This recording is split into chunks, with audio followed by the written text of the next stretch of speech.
Wanted to give a quick spoiler warning here because despite me having access to these first two episodes already, they haven't aired for the general public yet. So if you'd like to avoid getting spoiled until then, come back to this video after you've actually seen the episodes. Thanks. Alastor, the radio demon, versus Vox, the digital demon. With Hazbin Hotel's review embargo now being over, I wanted to take the time to talk about two of my current favorite characters in the series and how well they'd fare against each other in a real fight. Plus, based on how these first two episodes have been playing out with Alastor and Vox being established as bitter rivals, it wouldn't surprise me if this fight actually ends up happening at some point in the future. Whether that be by the end of this season or not, I'm very excited to potentially see it. This is a fight that likely wouldn't be any kind of blowout either, due to the two of these guys both being hell overlords, already making them a lot more powerful than the average sinner, and comparable in strength due to said status. So first, let's cover Alastor's strengths. Just to cover all the bases here, despite being unsure if the pilot is even canon at this point, I'm going to start with what he's done there. Right from his introduction, Vaggie gives us a relatively detailed description about just how powerful Alastor is, seemingly spawning in hell out of nowhere. He was so powerful that he took out multiple of hell's previous overlords, even broadcasting this violent rampage throughout all of hell, hence how he got the nickname the Radio Demon. Like most characters in Viv's Hell universe, Alastor's physical strength isn't really something that's highlighted when he's in combat, but rather his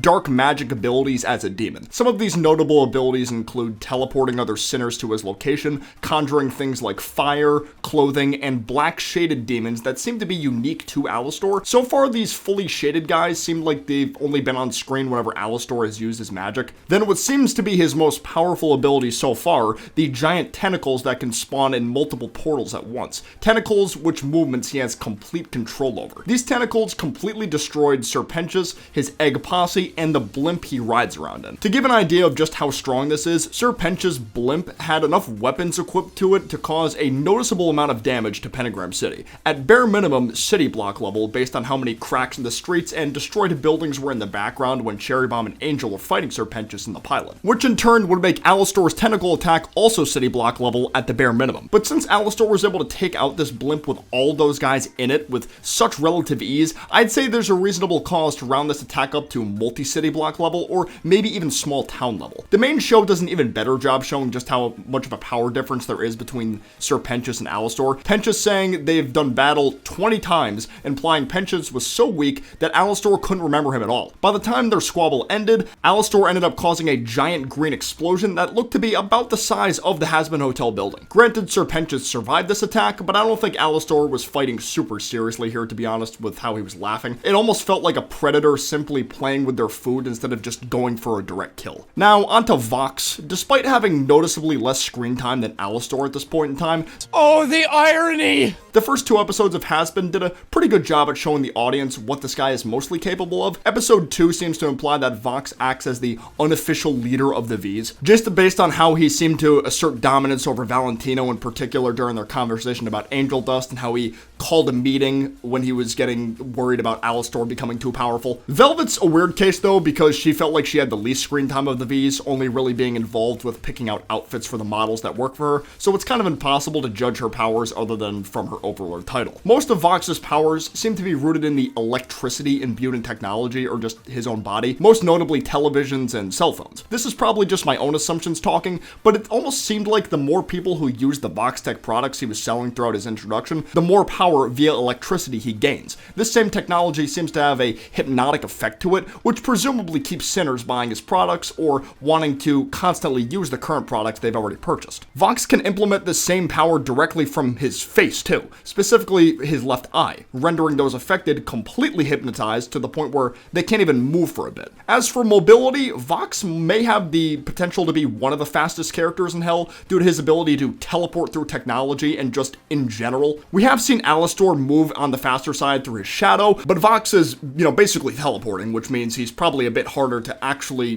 get some hands on. This control over electricity can potentially shock people's bodies too. I'm just saying potentially, since Vox only used this once when he was sparking Valentino's cigarette. During the conversation between those two, Valentino straight up said that Alastor almost beat Vox one time, essentially confirming that in the past, the two of these overlords did have a fight that was close enough to where Vox almost lost. So that statement alone could could be used for the argument that Vox would just win again if these two were to fight in the present day story. But me personally, I don't think it's that black and white, because it's also stated that Alastor had been gone for the past 7 years until deciding to quote-unquote help the Hazbin Hotel. Meaning if Vox got stronger just like he's claimed he has, that means Alastor could have gotten stronger too. A big crutch that seems to be a thing with Vox is his temper, maybe, quite a big weakness. During the musical number between he and Alastor, Vox was getting so mad at Alastor getting more attention from the public for a bit that he started to lose all the power from the technology he was connected to, and he could, barely speak. Which seems to be almost everything in Pentagram City, because by the end it looked like there was a citywide blackout. His powers sort of remind me of Starlight's from The Boys, but better. Like, Vox can still do stuff without technology, but I think it's safe to say if there's more powered up devices around him, he's able to get more done. So when or if these two characters were to actually fight, Vox's best bet would be to go on the defensive for the most part and try to get in some kind of electricity-based sneak attack. Obviously, there's no way for me to know this for sure, but I have a gut feeling that Vox's hypnotic powers wouldn't be able to work on someone like Alastor. That means just trying to teleport around to dodge Alastor's attacks would be the most ideal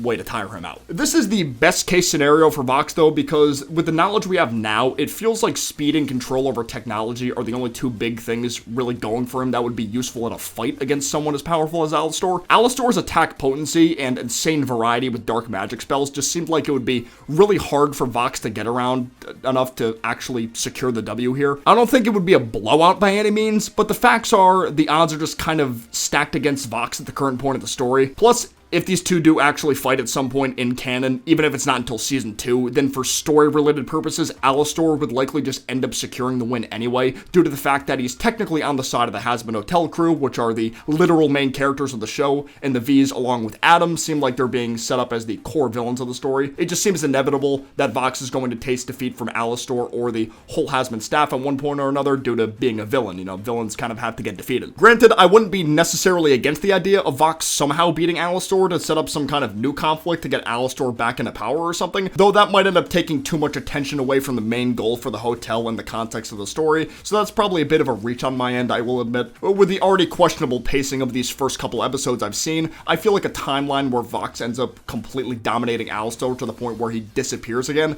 just doesn't seem likely. So all in all, Alastor more than likely takes the win over Vox, and this will probably end up being the case even when more specifics are revealed about Vox's powers. I do think it would be a good idea to maybe revisit this topic in some way if these two end up never fighting by the end of the first season, but the idea of talking about the other V's or other overlords in general intrigues me too, specifically ranking all of them based on their strength. We'll see what happens. Let me know in the comments below if there's any other topics you'd like to see about Hazbin Hotel or versus matchups in general. I'd love to know your thoughts. Of course, if you did enjoy this video, be sure to leave a like down below and subscribe for more content like this in the future. But for now, I will see you guys next time. Peace out, take care, bye-bye.